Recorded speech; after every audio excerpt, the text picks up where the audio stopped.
Já estamos de volta, este é o Brasil Urgente para Campinas e também para toda a nossa região. Olha, eu já vi muita coisa, já vi sem terra, o sem teta, aliás, sem teto, né? O sem terra e o sem teto. Só que agora tem o tal do sem apartamento, meu camarada. Você já viu o sem apartamento? É, tem o sem apartamento. Essa é uma comunidade que está inchando, está crescendo por uma série de problemas envolvendo a expansão do mercado imobiliário. Ou aqui em Campinas, ou porque tinha irregularidade, o apartamento não foi entregue, ou porque as construtoras não estão cumprindo, né, com o seu papel, ou então, porque o próprio poder público, né, cria uma série de dificuldades para o desenvolvimento da nossa região. E, rapaz, olha só o que está acontecendo. Olha só o que está acontecendo. Né? Tem um sem apartamento protestando aqui em Campinas. Me dá aí as imagens, por favor, porque foi um protesto inusitado, mas que chamou muita atenção, hein? Chamou muita atenção. Esse rapaz aí, olha, aliás, está passando um calorão, hein? No meio do sol forte, rapaz. Se acorrentou ali na região da Vila Itapura, em frente a uma empresa, a uma construtora, de quem ele espera há 4 anos pela entrega do apartamento. 4 anos de espera. Ele não teve o apartamento até agora. Ah, faça-me o favor, hein? Faça-me o favor. Coisa terrível. Falta a regularização desse apartamento. Ele, a família, tem sofrido muito, muito. E esse protesto aí representa, né, a indignação e a revolta de muita gente que está nessa situação. Felipe Pereira está comigo, pode comentar comigo a respeito desse caso, Felipe Pereira, porque não é um caso isolado. Nós temos percebido ao longo dos últimos meses que tem crescido, Felipe, né, o número de pessoas envolvidas, né, em problemas com construtoras, com empreendimentos, pessoas que sofrem sem a entrega do imóvel, continuam pagando aluguel e ainda tem que pagar a prestação da casa própria. Esse caso aí é um caso que não é isolado e representa bem o drama de quem está esperando apartamento, hein, Felipe Pereira? Pois é, Rodrigo, é também o extremo, né? A que ponto chega uma pessoa que está aguardando aí um apartamento, uma é o casa desespero, própria. Felipe Pereira, é o desespero. Isso aí é desespero, sabe? Chega uma hora que você tem família, chega uma hora que você tem filho, você tem custos para pagar com aluguel, custos para pagar da sua vida. Você está bancando uma casa própria, bancando um apartamento. E aí você não vê o seu apartamento chegar, meu camarada. Não vê o apartamento ser liberado. Como é que faz? É o desespero. Sem dúvida nenhuma é o desespero, Felipe. Pois é, o analista Eduardo Bittencourt, de 30 anos, resolveu se amarrar justamente a esse poste ali na frente da HM Construtora, que fica na Vila Itapura, aqui em Campinas, justamente como uma forma de protesto. Ele aguarda a entrega de um apartamento no Parque São Jorge, essa obra que já estava pronta, aguarda aí há 4 anos a entrega desse apartamento. De qualquer maneira, Rodrigo, esse protesto dele teve resultado, viu? A gente acabou de ficar sabendo que a Prefeitura de Campinas liberou o alvará para esse apartamento. Havia um problema aí justamente na liberação desse alvará e a gente descobriu, e a Prefeitura acabou de informar também, que o alvará foi liberado para esse apartamento ali no Parque São Jorge. Mas então depois do protesto fazem de tudo, é isso? Pois porque tá esperando há 4 anos o negócio, aí se acorrentou lá e a Prefeitura resolveu andar com o processo. Faça-me o favor, hein? Faça-me o favor. Eu falo sempre aqui, a impressão que eu tenho é que político gosta de criar o caos, sabe? Porque aí ele pode vender facilidade depois. Não é vender em troca de dinheiro, não. Geralmente é em troca de voto, e geralmente em troca de confiança do povo que precisa, sabe? Faça-me o favor. Criaram dificuldade esse tempo todo. Aí chegou aqui na televisão, né? O protesto extremo, como bem disse o Felipe Pereira, chegou ao extremo. Aí resolveram se mexer para poder ajudar aí esse rapaz. Por que não fizeram isso antes? Por que não fizeram isso lá atrás? Iam evitar esse desgaste, sabe? Essa situação que acaba com a vida do ser humano. É um ser humano pai de família, trabalhador e que se vê num momento de desespero, meu camarada. Chega uma hora que dá desespero. Foi o que aconteceu nesse caso aí. Ô Felipe, então quer dizer que a prefeitura agora resolveu agir, é isso?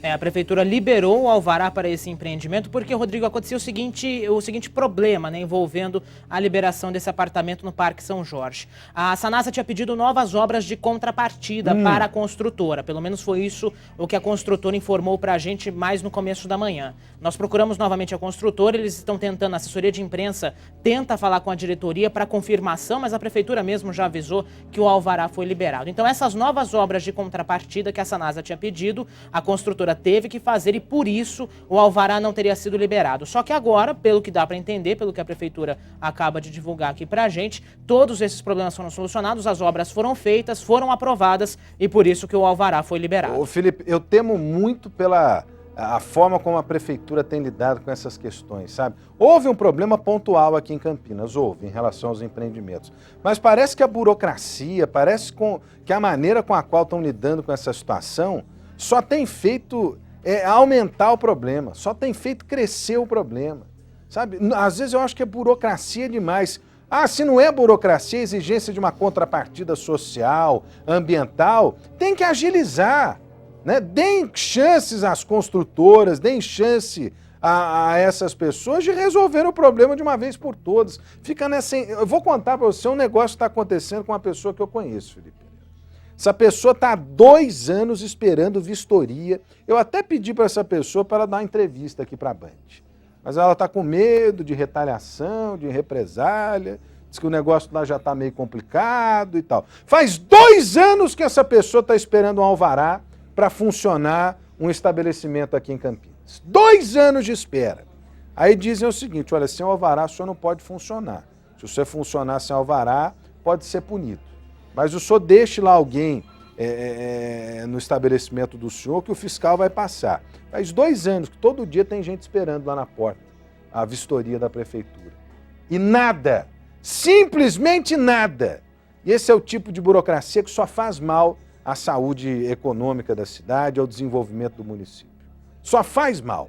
É a lentidão que prejudica e prejudica muito, muito. Tá aí mais um caso. Precisou aparecer na televisão, virar a reportagem para alguém fazer alguma coisa. Vai te catar, hein? Faça-me o favor. Faça-me o favor. Ô Felipe, esse senhor aí que é analista já se liberou das correntes, ficou satisfeito depois do protesto? Olha, ficar satisfeito ele até ficou, só que o protesto ainda continua, viu, Rodrigo? Pelo menos as informações que nós temos é que amarrado a gente não sabe exatamente se ele continua, mas ele continua na frente ali da construtora fazendo um protesto, porque mesmo com a liberação isso demorou bastante tempo para acontecer. E só aconteceu depois que ele tomou essa atitude extrema. Felipe Pereira falando ao vivo, volta já já com mais aqui na tela da Band. Pode vir comigo, é um absurdo, né, velho? Você fica esperando, ninguém dá satisfação. Aí precisa vir na televisão, que poderia estar usando esse espaço para outra coisa, mas não, tem que ficar denunciando esse tipo para mim, atrocidade, violência, cometida, sabe, pela prefeitura, às vezes pelo Estado, às vezes pela União, e que simplesmente ignora os direitos das pessoas. Faça-me o favor, hein? Quantos graus de temperatura, Theo? Deixa eu ver aí. Tem imagens do céu de Campinas, Ney. Mais uma tarde quente. Todo mundo gosta de saber a temperatura. É impressionante. Né? Devemos ter aí uns 35, 36 graus. Eu mesmo tô suando aqui, rapaz. Tá quente pra caramba. Vou abolir esse negócio de gravata, viu? É que hoje o ar-condicionado aqui tá um pouco mais interessante. Mas 35 graus de temperatura com sol, hein? E é 35,5, tá me lembrando aqui o Theo. 35,5.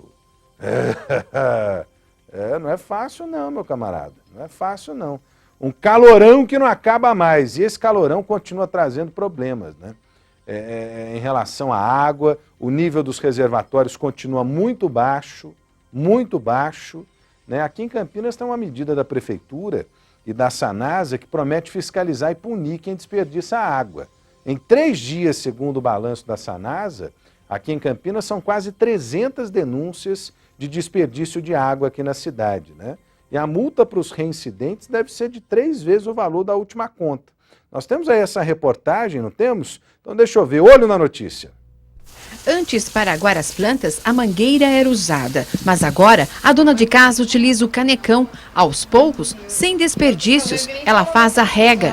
À noite eu encho um balde grande, lá uma vasilha grande, né? E depois fico molhando. As frequentes lavagens do carro do seu José Roberto também estão suspensas por enquanto. Todo mundo gosta de ver o carro limpinho, coisa e tal, mas hoje não dá, infelizmente não dá. Então a gente tem que ter consciência. Já na casa desta mulher, a máquina de lavar roupas está assim, fechada, sem uso. Ela foi substituída pelo tanquinho. A máquina usa mais água, usa mais sabão. E é sempre 2 águas para enxaguar, né? Então eu prefiro o tanquinho, porque uma água só eu já lavo bastante roupa. Todas essas mudanças de comportamento aconteceram depois da aplicação de multas para quem desperdiçar água tratada. Em 3 dias, a Sanasa recebeu 290 denúncias. A maioria dos casos é de lavagem de calçada. Para não ter problemas e economizar, a opção é apenas varrer. Só o essencial mesmo, né? Na primeira infração é aplicada uma advertência por escrito. Na reincidência, a multa equivale ao triplo do valor da última conta. O reuso de água é uma outra alternativa para a lavagem do quintal. Eu separo e jogo no chão, quando eu termino de lavar roupa. São atitudes simples como essas que podem fazer a diferença na vida de toda a comunidade. A gente tem que economizar, porque senão vai ficar difícil pra gente. Já tá difícil, já tá faltando água. O sistema Cantareira, que é o sistema que abastece, é um conjunto de reservatórios. Às vezes a pessoa não está familiarizada com o sistema Cantareira, né? É um conjunto de represas dos rios Jaguari, né, os rios que vêm da região do Vale do Paraíba, da Serra da Mantiqueira. Forma-se ali um grande reservatório, unindo essas represas por túneis, né? E essa água, parte dela abastece a região metropolitana da capital paulista, com 10 milhões de pessoas. O restante dessa água é liberado pelo rio Jaguari, pelo rio Atibaia e vem para a região de Campinas para abastecer a nossa região. Esse grande reservatório, da onde a gente tira água, ele vive a maior seca desde 1930. Velho. Ontem atingiu o pior nível histórico, 19%. E aí o que acontece? Quem mora na área rural, né, e não tem água encanada, que também já está faltando e depende dos poços, sejam eles artesianos, poços de profundidade menor, já estão sentindo os efeitos da falta de chuva. Esses poços são formados justamente pelo acúmulo, né, da água da chuva, que alimenta minas d'água, alimenta o lençol freático, de onde vem a água que abastece os poços. Só que a falta de chuva também já está prejudicando essa gente. A Lucimeire Ramalho foi acompanhar e traz os detalhes para a gente aqui, ó. Olho na notícia! Seu Luiz mora nesta chácara há 16 anos. O poço foi construído assim que ele se mudou para cá. Até o final do ano passado, o nível da água ficava nesta marca mais escura, que tem cerca de 3 metros. Com a falta de chuva, não chega nem a 20 centímetros. A primeira vez, nunca tinha visto. Desespero chegando, ver a água faltando, né? O aposentado usa a água do poço para o banho e para lavar roupas e louças. Nos últimos dias, o lema por aqui tem sido a economia. Até as plantas têm recebido menos água e já sentem o reflexo. Economia total, senão seca de uma vez. Então tem que usar aos poucos, economizando, senão a gente fica com falta de água. E não é só o seu Luiz que passa por essa situação, não. Muita gente que mora nessa região de chácaras, no bairro Recanto dos Dourados, passa pelo mesmo problema, já que poucos por aqui têm água encanada. Nesta outra casa, a do seu Fernando, o poço está com o nível mais baixo ainda. A bomba que faz a retirada da água mal consegue trabalhar. O jeito que eu estou vendo aí dias aí eu tô sem água. Nunca aconteceu, a primeira vez em 20 anos. A situação aqui na casa do seu Fernando está tão crítica que o poço, que gerava cerca de 3 mil litros de água por dia, hoje não chega nem a 100. Por causa disso, mesmo com o calor de mais de 30 graus, a piscina não está sendo usada para evitar o gasto da água. Para minimizar essa situação, seu Luiz tem a receita. Que chova para poder amenizar e a água começar a voltar normal. E você vê que é uma dificuldade enorme, né? Sem chuva o lençol freático não é abastecido, sem o abastecimento do lençol freático os poços também secam. Tá faltando água, gente, e o jeito é economizar e criar consciência de respeito ao meio ambiente. Nós precisamos respeitar o meio ambiente para não perder o pouco que nos resta, né, com a poluição, com a degradação do meio ambiente. E é claro, cobrar das nossas autoridades medidas de contenção, medidas que possam se antever aí a secas que a natureza produz, e isso vai continuar produzindo, porque é cíclico, né? É cíclico, é um processo cíclico, e que pode voltar a acontecer nos próximos anos. Onde é que estão os outros reservatórios? Já mexeram o traseiro aí para os outros reservatórios na nossa região? Parece que até agora nada, né? Infelizmente. Nós entramos em contato com a Sanasa, né, diante da reclamação aí dos moradores. A Sanasa diz que as famílias podem mandar um ofício para a empresa para que um caminhão-pipa seja enviado. Tomara mesmo que a Sanasa possa ajudar esse povo que infelizmente está esperando e está enfrentando dificuldade. Tem aí esse intervalo comercial ou nós vamos tocar aqui o barco? Tem ou nós vamos tocar o barco? Então tá bom, então vamos tocar o barco, pode vir comigo aqui, porque um homem de 18 anos e um adolescente de 16 foram encontrados pela polícia de Indaiatuba. Adivinha o que eles estavam fazendo, meu camarada? É tráfico de drogas, Só que se deram mal, caíram nas garras da justiça. A Letéia Rodrigues conta pra gente. Deixa eu ver a reportagem aqui, ó. Olho na notícia. Michel Aguiar de Almeida, de 18 anos, e um adolescente de 16 foram detidos pelos guardas municipais no momento em que vendiam entorpecentes no bairro Rômulo Zoppi, em Indaiatuba. Estávamos em diligência juntamente com a Polícia Civil, próximo aí do campo da USAN, e onde avistamos aí 3 indivíduos pelo local.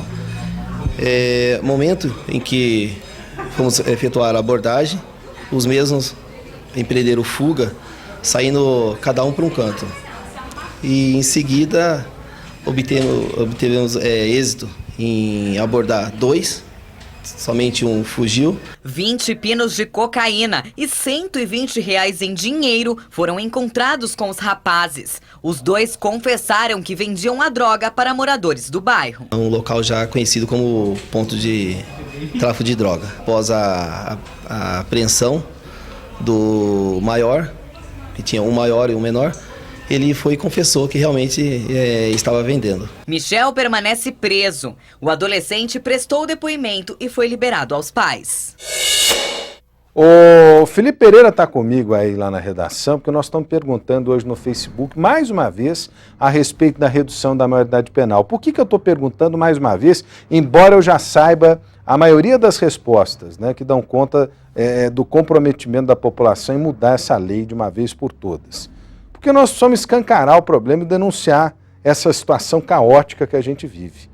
Menores envolvidos com tráfico, com crime. Abrimos o programa mostrando um menor que tomava conta de fuzil, tomava conta de metralhadora, tomava conta de 30 mil pinos que seriam recheados de cocaína para distribuir em biqueiras. E agora nós estamos mostrando ainda a Indaiatuba, olha. Outro adolescente, esse de 16 anos, também envolvido com tráfico de drogas. Também envolvido com tráfico. Onde tem tráfico tem violência, né? Onde tem violência tem gente inocente tendo a sua vida levada, né, em ações terríveis. E nós estamos vivendo, infelizmente, num estado que perde o controle quando se vê menor, quando se vê acuado pelo crime organizado. O Felipe Pereira está comigo lá, ô Ney? Deixa eu ver o Felipe Pereira ao vivo da redação. Já tem gente participando aí sobre a redução da maioridade penal. O que esse povo está dizendo aí, Felipe Pereira? Olha, Rodrigo, tem muita gente aqui comentando justamente a mesma opinião que você, viu? Que tem que reduzir a maioridade penal, isso porque acham absurdo essa quantidade de crimes praticados por menores. E tem muita gente mesmo participando, você também pode fazer o mesmo pelo facebook.com/rodrigo.solomon.790. Você participe e deixa sua mensagem que a gente lê aqui no ar. Daqui a pouquinho, Rodrigo, eu volto trazendo mais participações dos telespectadores. Tem aqui, quer ver? O Felipe Pereira não leu, não, mas o Bruno Batista tá mandando a mensagem aqui. Ô, Rodrigão, sou a favor de baixar a maioridade penal. Tá ruim aqui, o computador também, eu vou te contar, não colabora, viu? Sou a favor de reduzir a maioridade penal. Porém, penso que os traficantes irão aliciar aqueles de 14 anos e assim consequentemente. Ele está dizendo o seguinte, hoje os de 15, 16 são aliciados. Se baixar a maioridade, os menores vão ser aliciados. O que a gente tem que colocar, a minha opinião é a seguinte, muita gente discorda de mim, acha que não, que nós vivemos num país em que as pessoas precisam ser tratadas, precisam ser cuidadas. Eu também acho que as pessoas precisam ser cuidadas, precisam ser tratadas, né? Mas também precisam ser punidas. Também, antes de exercerem os seus direitos, né? Precisam exercer os seus deveres, sem dúvida nenhuma, né? E o que eu penso é o seguinte, meu camarada, se você dá exemplo, se você pune, se você coloca essas pessoas sob a tutela do Estado, um Estado forte, um Estado que de fato, né, coloque limite a quem insiste em agir às margens da lei. Você dá exemplo. E é justamente com esse exemplo que a gente aprende. Eu aprendi com exemplos, dentro da minha casa, dentro da minha família. Eu tenho certeza que vocês aí de casa também aprenderam com exemplos. Agora, o nosso Estado só dá exemplo ruim? Dá exemplo ruim porque tem bandido administrando a coisa pública e que não vai preso. Quando vai preso é beneficiado pela brecha da lei. A impunidade come solta no nosso país. Porque temos leis brandas. Um sistema que realmente não funciona. O sistema penitenciário não recupera ninguém, né? Mas e aí, meu camarada? Nós vamos ficar dando essa desculpa até quando? Até quando nós vamos colocar essa desculpa para poder justificar a violência? Faça-me o favor, hein? Faça-me o favor. Redução da maioridade penal já. Vamos dar exemplo. Mas não vamos colocar a molecada no meio da bandidagem. Mas não é para colocar a molecada no meio da bandidagem, nem para encher ninguém de porrada, porque essa também não é a nossa ideia. A ideia é dar exemplo. É dar punição a quem está andando às margens da lei. Ainda que essa punição seja uma tentativa de corrigir esses adolescentes, o que não acontece hoje. Porque a tal da Fundação Casa, aqui no estado de São Paulo, e essas FEBEMs espalhadas pelo nosso país, são a escola do crime. A escola do crime, meu camarada. E aí? Pode continuar participando aí, facebook.com/rodrigo.salomão.790. E olha, o problema de infraestrutura também é grave, hein, na nossa segurança pública. É polícia civil sem gente, é polícia militar sem infraestrutura. Aliás, sem infraestrutura e sem apoio, né? Porque agora estão querendo tirar o direito dos policiais militares de confrontarem bandido. Estão dizendo que vão punir os policiais militares que eventualmente balearem alguém em conflito, independente da circunstância. Ô, velho, para, né? Para, meu. Sai pra lá, velho. Os policiais federais paralisaram atividades hoje. Eles protestam por melhores condições de trabalho. A Karina Rica é quem conta essa história pra gente, acompanha o protesto. Pode vir comigo aqui. Olho na notícia. Agentes, escrivães e papiloscopistas da Polícia Federal de Campinas se reuniram em frente ao sindicato. Eles penduraram camisetas que mostram um pedido de socorro ao departamento. Segundo o representante sindical, os salários estão congelados há 7 anos. A paralisação de hoje é para pedir uma reestruturação de carreira. Basicamente, nós queremos que o governo reconheça nossas atribuições como de nível superior, já que ele exige por concurso desde 1996 para o ingresso nesses cargos que você possua nível superior. Entretanto, não existe lei que regule essas atribuições nossas. Elas estão numa portaria defasada de 1989, ainda como um nível médio. De acordo com os manifestantes, o governo tem diminuído os investimentos na PF a cada ano. Em 2013, 230 agentes federais deixaram o cargo e o número de policiais é cada vez menor. Durante o protesto, eles usaram máscaras para demonstrar que a Polícia Federal está doente e precisa de cuidados do governo. Foi sugerido pelo sindicato que hoje o tema da paralisação seria a Polícia Federal na UTI. Então nós resolvemos ilustrar nosso movimento, nossa paralisação com essas máscaras cirúrgicas. Os policiais de Campinas seguiram para São Paulo, onde integraram um grupo maior. Eles se reuniram em frente à superintendência da PF. Policiais federais de 24 estados e do Distrito Federal aderiram à paralisação. E não foi só a Polícia Federal que parou, não. Seguranças que cuidam das agências do INSS também cruzaram os braços, causando prejuízo no atendimento à população. Deixa eu ver o Felipe Pereira lá na redação, me dá aí as imagens. Felipe Pereira, paralisação desses agentes, desses seguranças do INSS, prejuízo para quem precisou de atendimento nas agências, hein, Felipe? Pois é, Rodrigo, as 4 agências do INSS aqui de Campinas paralisaram as atividades hoje. Os vigilantes, na verdade, dessas unidades foram os que cruzaram os braços. Eles aí reclamam justamente para salários atrasados e também novos benefícios, né? O pagamento de benefícios, na verdade, né? O atendimento ficou suspenso ao longo de toda essa terça-feira. Os agendamentos foram remarcados de acordo com o INSS. Não é a primeira vez, inclusive, que os vigilantes fazem uma paralisação do tipo, e por isso que as agências fecham. Como não há condição de garantir a segurança dos funcionários, sem os vigilantes, evidentemente, por isso que as agências são fechadas. Nessas unidades, Rodrigo, no centro, também no Campos Elíseos, ali na região do Satélite Íris, atendem cerca de 970 pessoas por dia. Até chegaram a abrir, viu, às 7 horas da manhã, só que depois às 10 elas fecharam aí justamente por causa dessa paralisação. De acordo com a assessoria de imprensa do órgão do INSS, até o fechamento dessas agências, 348 pessoas foram atendidas. As unidades aqui de Campinas, Rodrigo, tem 22 vigilantes que acabaram interrompendo os trabalhos. A empresa terceirizada disse que o pagamento dos funcionários foi feito e uma reunião já deve acontecer nos próximos minutos, nas próximas horas, para definir aí os rumos dessa paralisação, viu, Rodrigo? O grande problema, Felipe, é que quando uma agência dessa é fechada, prejudica, né, justamente quem está pedindo socorro, está pedindo, pelo amor de Deus, por um amparo do Estado. Quem vai ao INSS... Você foi ao INSS recentemente? Fala para mim, sim ou não? Foi ou não foi, Felipe Pereira? Sim ou não? O Felipe não está me ouvindo lá na redação. O negócio é o seguinte, ninguém vai ao INSS se não está precisando.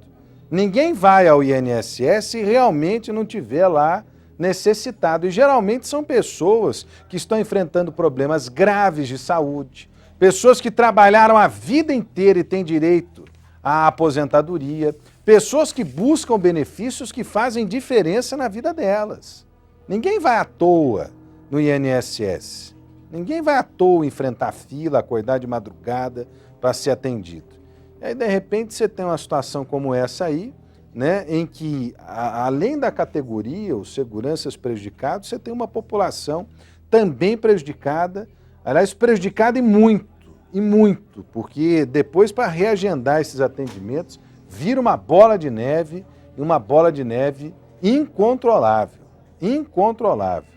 É terrível. As 4 agências com problemas, né, Felipe? Isso, Rodrigo. As 4 agências ficaram fechadas porque os vigilantes não estavam trabalhando. Essa é uma determinação do INSS.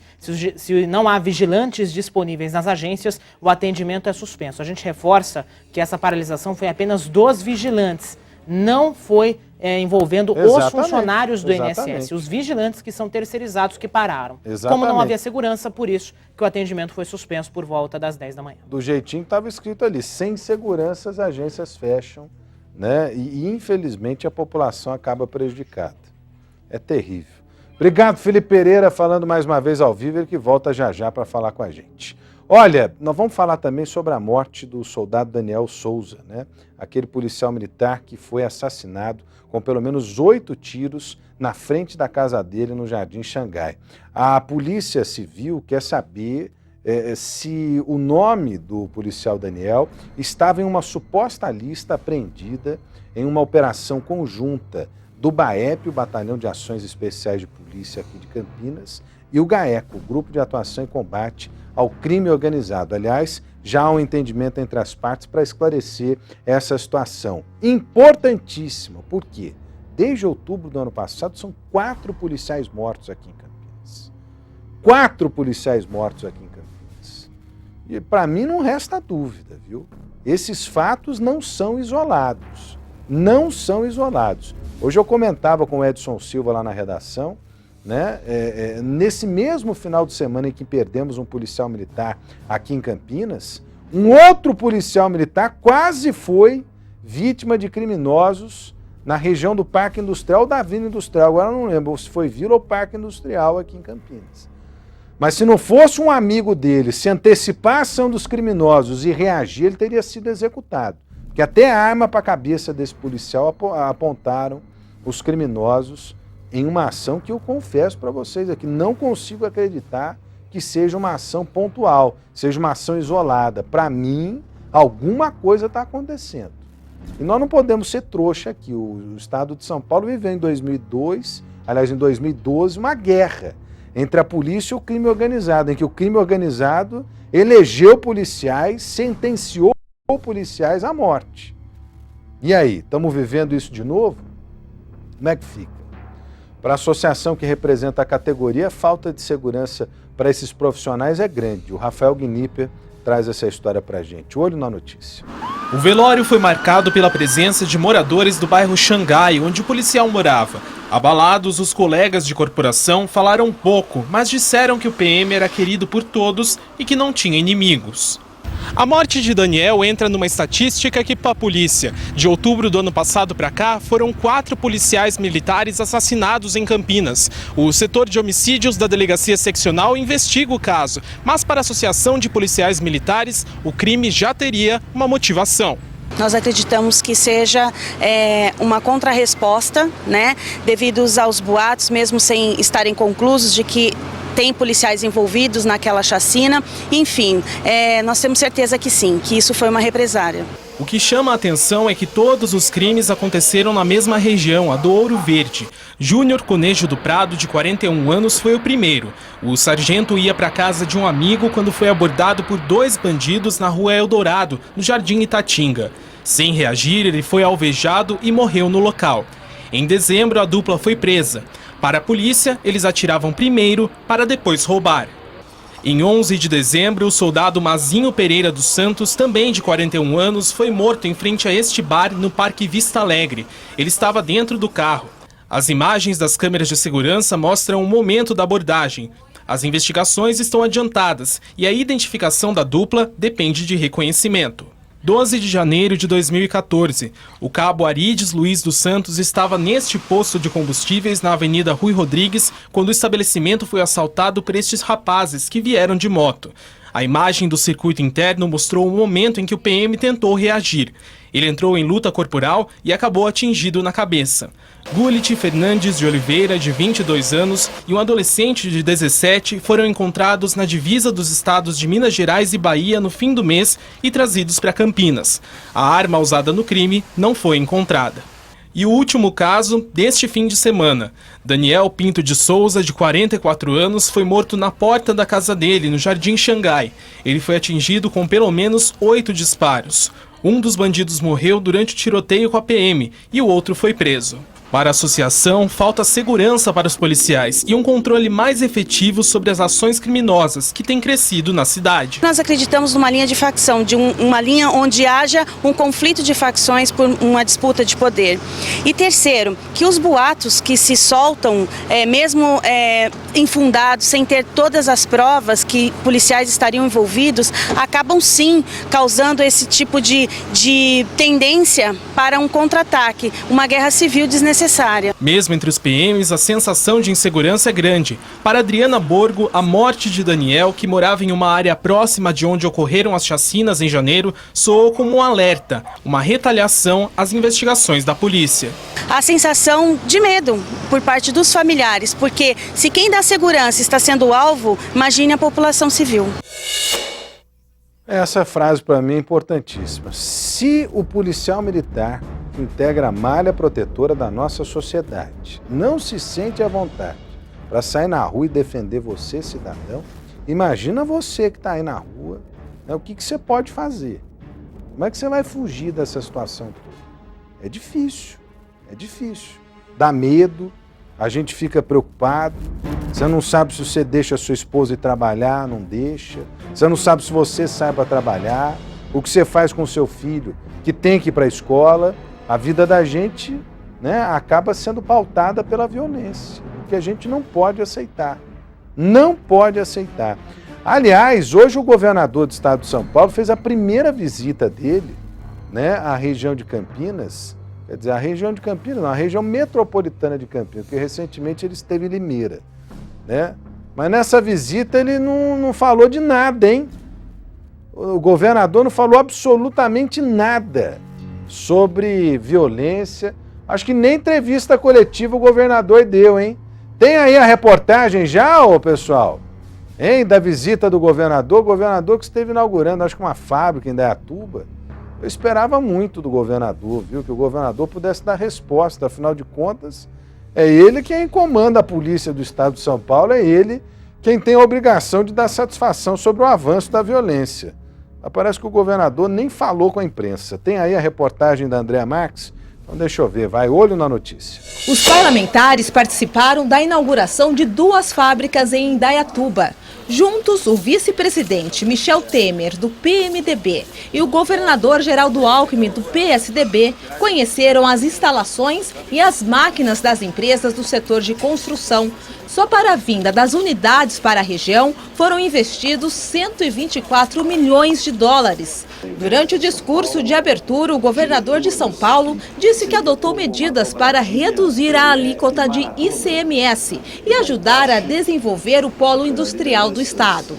Temos um programa chamado Pro Veículo, então liberamos todos os créditos de ICMS para investimentos no estado. Criamos um regime especial aqui para não ter acúmulo de crédito para frente e reduzimos o ICMS para a indústria de máquinas, para melhor competitividade, para carregadeiras, escavadeiras, retroescavadeiras, enfim, para fortalecer a indústria de máquinas. A solenidade também foi acompanhada pelo prefeito de Indaiatuba, Reinaldo Nogueira. Só na cidade foram gerados 1.400 empregos. Eu acho que o mais importante em Indaiatuba são várias marcas multinacionais, a John Deere e Hitachi, vem um outro segmento que realmente vem trazer aí muitas divisas para todos nós. Geraldo Alckmin destacou ainda a importância da instalação de multinacionais na região para ajudar a fomentar a economia do estado. Mas depois do discurso para empresários, o governador evitou falar com jornalistas e saiu sem dar declarações. A tarefa coube ao vice-presidente da República. Durante o evento, o vice-presidente Michel Temer também comentou a morte do cinegrafista da Band, Santiago Andrade, que foi atingido por um rojão na semana passada durante uma manifestação no Rio de Janeiro.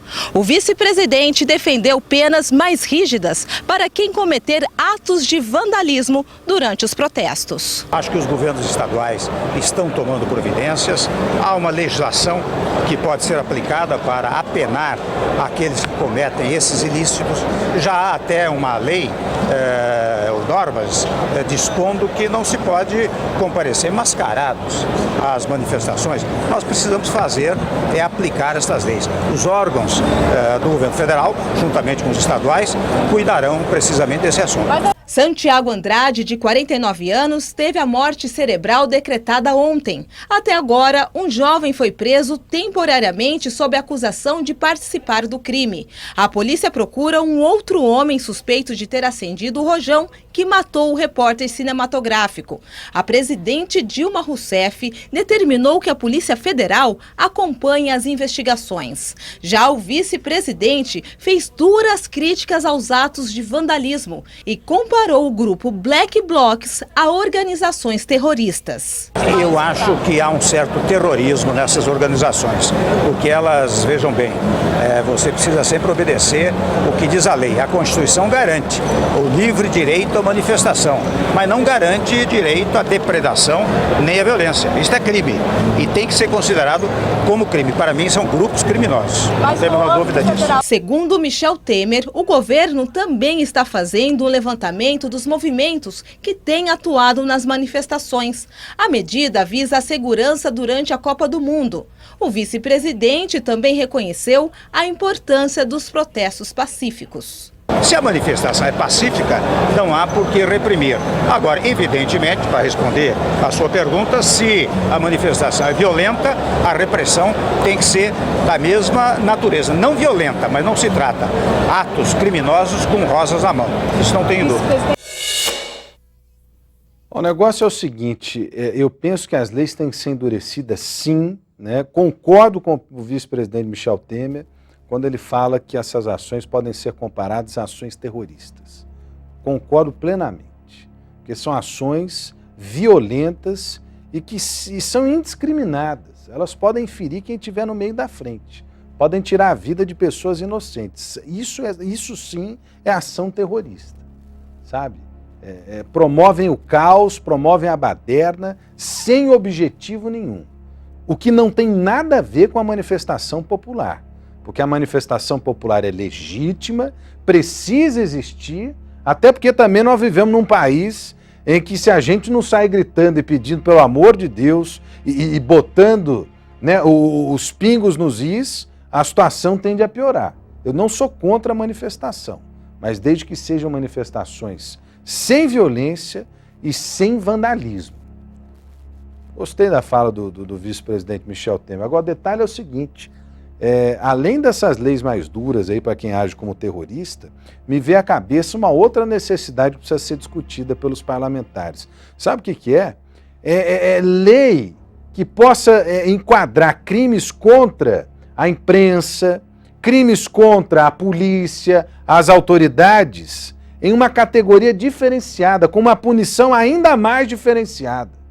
Ainda mais diferenciada. Porque são atentados à liberdade, atentados ao Estado, atentados à organização social. É algo para se pensar também, viu? É algo para se pensar também.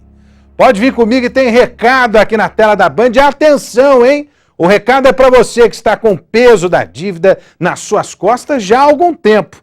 Quer honrar o seu compromisso, mas não consegue? Os juros estão altos demais? E você fez um financiamento de carro, moto, caminhão, empréstimo, acha que está pagando mais do que devia? Está se sentindo enganado? Agora você não está mais sozinho não, viu? Venha para a Fiel Consultoria, vamos rever o seu contrato, renegociar a sua dívida, fazendo com que você pague dentro das suas condições e sem juros abusivos. Você que tem financiamento de carro, financiamento de moto, financiamento de caminhão, não aguenta mais o carnezão? Procure a Fiel. A Fiel consegue esse resultado porque conta com uma equipe qualificada, que tem canais direto de negociação, quita as suas dívidas com até 70% de desconto ou reduz o valor da parcela em até 50%. 50%. Isso faz com que você viva com tranquilidade e dignidade. Não perca seu bem. Não perca o que já pagou. Ligue agora mesmo, 4020-3435.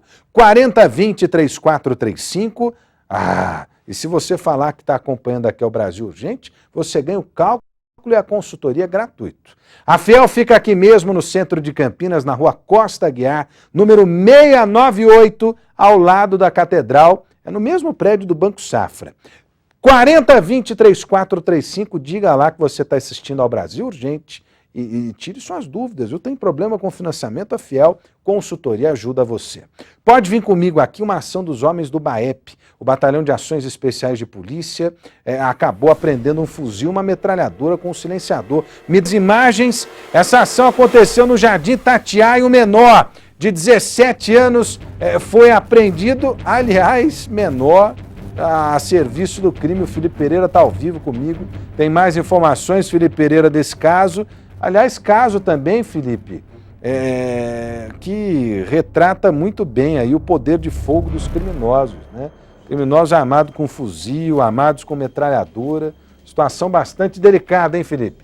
Pois é, viu, Rodrigo? E essa ação começou aí por acaso, viu? Os homens do BAEP estavam fazendo uma ronda ali na região do Itatiaia, quando desconfiaram desse menor de 17 anos que fugiu ao ver a viatura. Assim que ele fugiu, os policiais começaram a perseguição, depois o encontraram com pinos de cocaína, uma quantidade pequena de cocaína. Só que aí ele indicou um local onde estava o resto do entorpecente. Mais 1.300 flaconetes foram encontrados, além de 30 mil embalagens para armazenar essa droga, viu, Rodrigo?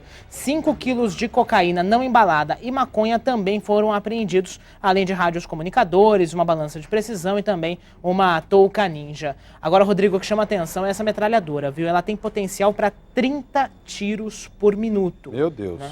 Não é pouca coisa, não. 30 tiros por minuto. Meu Deus, meu Deus. É armamento pesado na mão de bandido. Nós ouvimos o sargento Alexandre Bopo, né? Ele é o sargento aí do BAEP e falou em nome do batalhão lá sobre essa operação. Infelizmente, mais uma ação criminosa. Tem aí a fala do sargento? Deixa eu ouvir o sargento falando então. Olho na notícia. É um local de alto índice, né, criminal, tá? Onde o batalhão tem focado o policiamento. Tá? Tanto é que teve êxito na operação de hoje. E graças à inteligência, né, do BAEP, que está trabalhando em cima disso. Uma área bem perigosa, tá? O tráfico é constante, várias ocorrências de gravidade pelo local. A princípio, né, vai ser investigado, mas ele tomava conta do armamento. Agora, é uma estratégia colocar o menor para tomar conta, né, sargento? A legislação é propícia para isso, né? Ele deixa o menor e sabe que possivelmente pode ser liberado por familiares, né? É terrível, terrível. Olha, o negócio é o seguinte, fica o recado aí dos nossos telespectadores. A maioria, hein, Felipe, é a favor da redução da maioridade penal, como eu já havia previsto. A maioria é a favor da redução da maioridade penal. Vamos para o intervalo, a gente volta já na sequência, tem um Datena para todo o Brasil.